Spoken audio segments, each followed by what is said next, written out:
اس بیٹے کو اپنی کامیابی پر بہت غرور تھا۔ وہ اپنی نئی تیز رفتار کار میں شہر جا رہا تھا۔ اس کی ماں نے چلتے وقت کہا تھا، بیٹا آرام سے جانا، میں تمہارے لیے دعا کر رہی ہوں۔ اچانک ایک موڑ پر گاڑی کا بیلنس بگڑ گیا اور گاڑی کھائی میں گرنے لگی۔ جلدی آؤ، امی اچانک مسئلے پر گر گئیں اور بس یہی کہہ رہی ہیں کہ یا اللہ میرے بچے کو بچا لے۔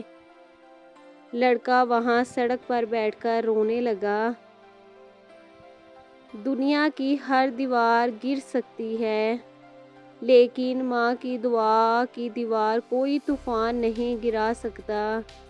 اسے سمجھ آ گیا کہ اجنبی راستوں پر گاڑی ایسے نہیں بلکہ اس کی ماں کی دعاؤں سے بچی ہے۔ ویڈیو اچھی لگی ہے تو چینل کو سبسکرائب، ویڈیو کو لائک